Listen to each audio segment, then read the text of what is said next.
What's up, everybody? My name's Cole Billings. I'm here with Kevin Lau, an absolute sales juggernaut here in Central Oregon. I just made that up. I've never used that term about you. I'm using it now. We're using it now. And we want to just bring some special insight to what we bring to the real estate industry from our background. If either of you know Kevin or I, you might know that both of us have a long history in the hospitality industry.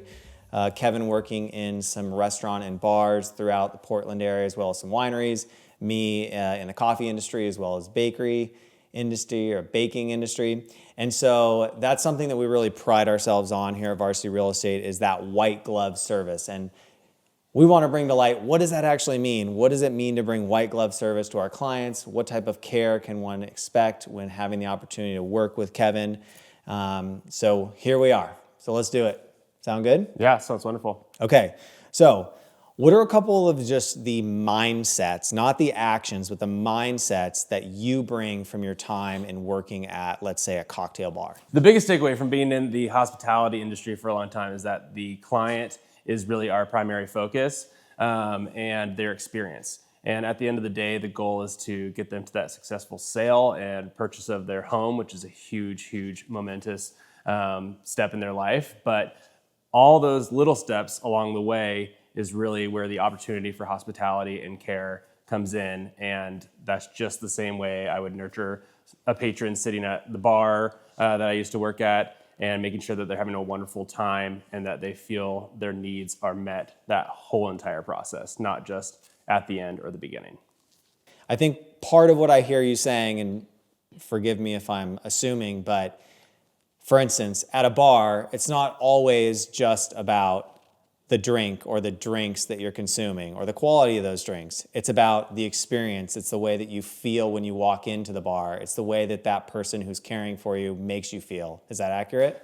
Yeah, and at the end of the day, it's not all about sales, but in that line of work, if somebody feels comfortable at the bar, they're going to stay for that next drink. They're going to stay for maybe dessert or whatever. And you've done your job by giving them that comfortable atmosphere and providing knowledge. That's also a huge part of hospitality that keeps them around and eventually makes for more of a sale, but really at the end of the day, makes for a better experience. And when you see that reflected in a client or a patron in my old line of work, it just really fulfills you.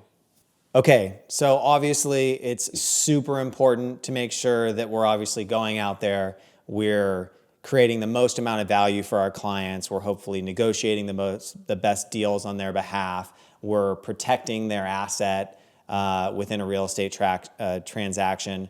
But what are some of those specific actions that you can take within a real estate transaction to care more for the experience and the needs of the client, not necessarily these other things that I think are just as important, but are a different line of the work?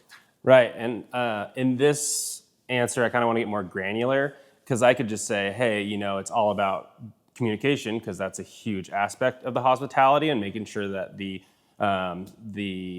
airwaves are open for them to voice any of their needs. But really, it's the small things for me, and this is one of those things that I gleaned from that conference I went to a couple years ago. The keynote wrote that book, Unreasonable Hospitality. And so I really think about that in those instances. Like, for instance, everybody kind of makes fun on social media about driving their clients around these days. They're like, oh, gross, I just have them follow me around. I think it's such a missed opportunity, and maybe I'm a little old school, but as long as you keep your car clean and you're knowledgeable about where you're driving, it's really a great opportunity, especially when the client is outside of the area, to get them all in the same car as you and be spinning around so you can chat. You learn way more about their needs. You can discuss neighborhoods on the fly. You might even cross something out because of the meat and potatoes that you get down to when you're just in the same car with somebody for a long time. So that's one of those small things that I do that maybe somebody else doesn't do. And then one thing I really like to do is just like pop by and do a little gift giving. So like I have a client whose baby is due on my birthday in 2 weeks. And so I want to do a little handwritten note and give them a little gift with the baby and a bottle of champagne because mom hasn't had a glass of wine for 9 months. And so just those things outside of the transaction that are adjacent as well, I like to kind of pull all that into the whole focus of hospitality in real estate. Absolutely. I think you make a great point that getting people in your car and actually touring properties alongside of them is one of the places that we can make the deepest, quickest connection point with our clients, to build rapport with our clients, to build trust with our clients, to really allow a little bit more space and time. I mean, sometimes we're out showing property with people for 3 hours. That can be a lot with some people, but it does give you the ability to play tour guide for the city if they happen to be out of towners. And it allows just a little bit of space for you to watch possibly how a couple might interact with one another, how they might interact with their kids, how they may or may not treat you, and if that feels in alignment with what you need out of the relationship and the way you represent them. So I think there's so much that can be taken from just being in community, so to speak, in that moment with your client, to really learn a lot about one another and really hopefully get down to exactly knowing what your client needs. Exactly. And along those same lines is doing in-person meetings and holding time and space for your client, not trying to do a listing appointment within 30 minutes and having something right on the back end of it. You want to give yourself plenty of time so everybody feels comfortable. And just like the car ride, you're going to be able to boil down maybe some of those small things that might fly over your head if you're just always doing things virtually or on a phone call. So getting face-to-face, or belly-to-belly, as people like to say, really is a lost art in this career. Yeah, absolutely. And I think that's one of your greatest strengths while being younger, so to speak. There's a ton of things that I think we've learned from agents who are veterans in our industry, who have been here a long time, that may feel a little bit old school to some of these Gen Z and millennial. Are they Gen Zs before millennials? I don't can't know. even remember. But there's been so much focus on marketing ourselves specifically and spending so much more time in front of a camera than actually with people.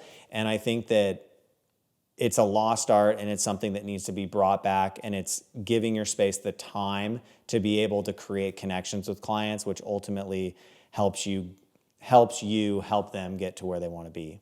100%. And there's so many, if you don't get the reps these days, or if you truly are trying to cater your business to just a Gen Z or millennial crowd, what happens when you get a super sweet seller who doesn't feel comfortable with email or DocuSign?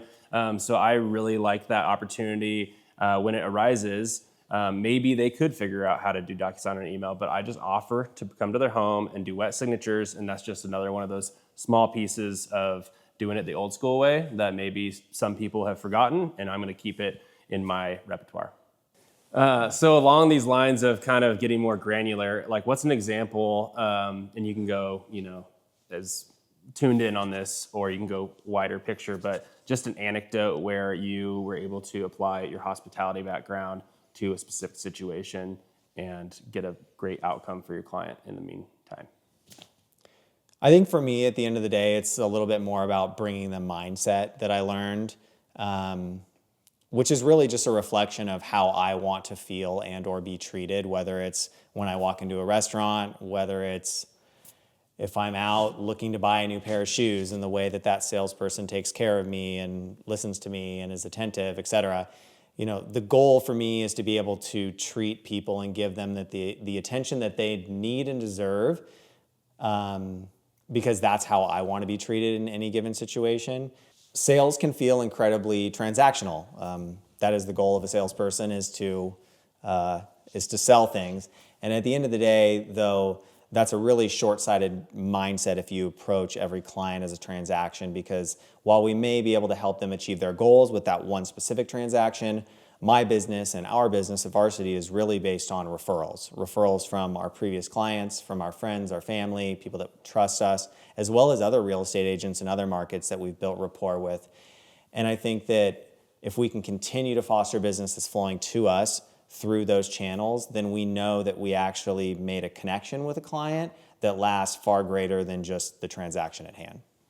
Exactly. And I love the way you said that, because I tell myself this all the time, because I truly think it's lost, especially in this day and age where we see all of the things you're scrolling through on Instagram in social media where it's like, oh, I could be a broker who drives this car or whatever. But really, at the end of the day, you're not in this business if you don't know how to express gratitude and kind of give yourself that pick me up every day that's like, I get to do this. And that's a huge part of hospitality as well, is you should always show up. Things will happen in your life. You might have a bad day, but you should really show up with the best of intentions to give it your all and express gratitude. And so I learned that from my mom, and that we get to do this, and that will separate myself, Cole, Sam, everyone on the team from some of those people that are just trying to be transactional and are just trying to see a number. At the end of the day, numbers and goals are great, but really it's expressing gratitude and knowing that we get to do this along the way, and it makes this job so much more fun if you do it that way. Yeah, well, there's a reason why they call it the hospitality industry or the service industry. If you're not there to be of service to the people that you are serving, then you're in the wrong industry altogether. And so I think it's just circling back to that service mentality that we're here to help serve our clients' best needs and do everything that we can to make sure that they reach their goals in a manner that works for them and their family or them as an investor, and to be the best guide or Sherpa that we can be. I love that. And one thing that I've kind of put a little bit more effort into this year, because speaking of gratitude and feeling the gratitude back from your clients, not just that, you found them a great house and you negotiate on their behalf, but after the fact, they're like, oh my gosh, it was so great working with you. I can't wait to send someone your way. And when you see that in a review, that's been like my new thing that, like, I know this is like, Kevin, you're in the past, but really seeing that gratitude is expressed from a client in a review, that you did your job and you provided that hospitality throughout the transaction, there's no better feeling. And so that's kind of been something that I've maybe reached out and asked about reviews, but I also love when I just get an organic one that comes after a transaction randomly from a client, and you're like, wow, that meant so much. So I think reviews, referrals are the best way to see the hospitality that we bring to this industry reflected. And that's why we build our business around it. Yeah. Well, we just learned at the Side by Side conference, Jay Shetty spoke, and one thing that he really focused on is that shared gratitude between two people or a group of people within a community has the highest impact of any type of gratitude that we might try to experience within ourselves. If we're just journaling about our gratitude or coaching ourselves or thinking about gratitude, it does not have the same impact on our lives as it does if I can sit here and look you in the eye and share my gratitude for you or share my gratitude for you or whatever it is. That's where the highest impact comes. So that's something we're focusing on collectively within the culture of the company. Yep. Last thing I would say is that I'm such a fan of hospitality that when I get to go eat at a new restaurant in Bend, which we have so many on the rise and coming into town, it feels so good when you get that attention from like a different perspective than our own. And it kind of makes you miss it a little bit, right? Yeah, absolutely. Where it's like, oh man, I kind of miss those busy nights where I was slinging drinks and everybody had a great time at the restaurant. So sometimes that's why I like to sit at the bar, because that's where you really see the inner workings and you really can see hospitality being applied throughout the whole space. And that gives you that dopamine hit right there. Absolutely. Last question to finish it on. Favorite cocktail bar in Bend, and what are you drinking? I would say it's a new one. It's Bar RBC, and I'm kind of known to go off menu and probably do some kind of Negroni variation, but they have this cocktail that they use, like this vermouth that's made with apples out of Basque. And I can't remember exactly what else is in the cocktail, but it's spirit forward, but it's light. It's kind of like a low ABV cocktail. That's my favorite cocktail in Bend. You go give them that rundown, and I'm sure they'll help you out finding it on the menu. But Bar RBC, I used to work for the guy in Portland. The hospitality is always good. You're always going to get a great experience, and it comes down to the small details, just like it does in a real estate transaction. Thank God for Jenny and Mara for this reason. But like, I always look at the glass and make sure there's no chip, and how's the ice cube presented? Did they do it all right? And I love to apply that to a good cocktail, to a good transaction, to a great client experience, to a great dinner. And you can do that at Bar RBC and many others in town. How about yours? Where are you going? Okay, I think right now my favorite cocktail in Bend is called the Contemplative and Brooding. It is a mezcal cocktail over at the Flamingo Room. Shout out Brian and Ashley, amazing cocktail program over there, as well as downtown at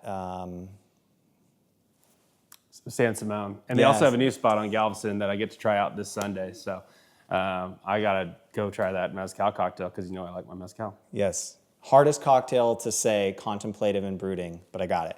Hey, if it's that hard to say, it's the labor of love. And we got to go try one right now. There we go.